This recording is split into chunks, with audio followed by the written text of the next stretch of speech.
রাতভর টানা বৃষ্টিতে জলমগ্ন শহর কলকাতা। সপ্তাহের প্রথম দিনেই নাকাল নিত্যযাত্রী থেকে সাধারণ মানুষ। দক্ষিণবঙ্গে আগামী বৃহস্পতিবার পর্যন্ত বজ্র বিদ্যুৎ সহ হালকা মাঝারি বৃষ্টির পূর্বাভাস দিয়েছে আলিপুর আবহাওয়া দপ্তর। অন্যদিকে উত্তরবঙ্গের ওপরের 5টি জেলাতেও বুধবার পর্যন্ত ভারী বৃষ্টিপাতেরও আভাস দিয়েছে হাওয়া অফিস। আসলে উত্তর পশ্চিম বঙ্গোপসাগরে নিম্নচাপ বাংলাদেশ ও সংলগ্ন পশ্চিমবঙ্গের উপকূলে এর অবস্থান, আর এটি গাঙ্গেয় পশ্চিমবঙ্গের ওপর দিয়ে ঝাড়খণ্ড ও উত্তর ওড়িশার ওপর দিয়ে এগোবে। খুব ধীর গতিতে এগোবে এই নিম্নচাপ। সুতরাং দক্ষিণবঙ্গে মেঘলা আকাশ থাকলেও বজ্রবিদ্যুৎ সহ হালকা মাঝারি বৃষ্টি হবে। সেই সাথে প্রতি ঘন্টায় 30 থেকে 40 কিলোমিটার গতিতে থাকবে হালকা ঝোড়ো হাওয়া। রাজ্যের উপকূলীয় ও পশ্চিমের জেলাগুলিতে বৃষ্টি বেশি হবে। তবে রবিবার থেকে মঙ্গলবারের মধ্যে ভারী থেকে অতি ভারী বৃষ্টির সতর্কতা জানানো হয়েছে। তবে বৃষ্টি বেশি হওয়ার আশঙ্কা দক্ষিণ 24 পরগনা, পূর্ব ও পশ্চিম মেদিনীপুর, ঝাড়খণ্ড, পুরুলিয়া এবং বাঁকুড়া জেলাতে। বুধ ও বৃহস্পতিবার বিক্ষিপ্তভাবে হালকা ও মাঝারি বৃষ্টির সম্ভাবনা। শুক্রবার ফের ভারী বৃষ্টির সম্ভাবনা দক্ষিণবঙ্গে। আবার উত্তরবঙ্গের ওপরের দিকেও 5 জেলাতেই বৃষ্টির পরিমাণ বেশি থাকবে। তবে আগামী বুধবার পর্যন্ত বিক্ষিপ্তভাবে ভারী বৃষ্টি চলবে। বজ্রবিদ্যুৎ সহ মাঝারি বৃষ্টি থাকবে কয়েকটি জেলায়।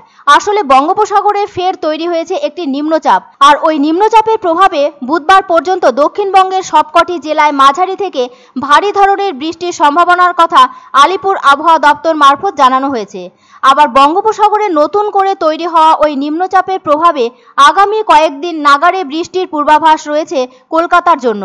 এদিকে গত কয়েকদিন নিয়মিত বৃষ্টির ফলে কলকাতা ও সংলগ্ন এলাকায় সর্বোচ্চ ও সর্বনিম্ন তাপমাত্রা স্বাভাবিকের থেকে নিচে রয়েছে। রবিবার কলকাতার সর্বোচ্চ তাপমাত্রা ছিল 30.6 ডিগ্রি সেলসিয়াস এবং সর্বনিম্ন তাপমাত্রা ছিল 25.7 ডিগ্রি সেলসিয়াস। এদিকে এর ফলে চলতি সপ্তাহ জুড়ে কলকাতার তাপমাত্রা এর আশপাশেই ঘোরাফেরা করবে, আর বৃষ্টি চলবে সপ্তাহখানেক। আবার আগামী 7 দিন দক্ষিণবঙ্গের প্রায় সমস্ত জেলাতেই বৃষ্টিপাতের কম বেশি পূর্বাভাস রয়েছে। সেই সঙ্গে উপকূলের দিকে প্রতি ঘন্টায় 30 থেকে 40 কিলোমিটার গতিতে দমকা হওয়ার সম্ভাবনা রয়েছে।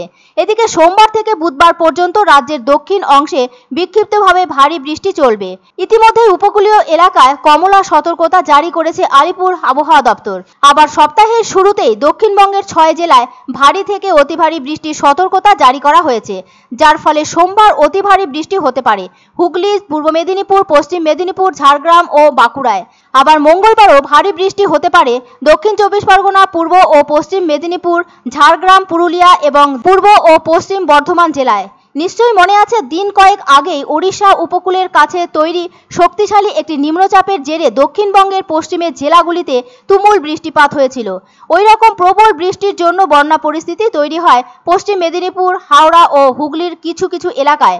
জলের তলায় চলে যায় ঘাটাল সহ একাধিক অঞ্চল। এবার আবার সাগরে নতুন করে নিম্নচাপ তৈরি হওয়ার কারণে আরও একবার সিঁদুরে মেঘ দেখছে বাংলা। ওদিকে হাওয়া অফিস জানিয়েছে, সোমবার থেকে 6 জুলাই পর্যন্ত উত্তরবঙ্গের প্রত্যেক জেলাতেই হালকা থেকে মাঝারি বৃষ্টির সম্ভাবনা আছে।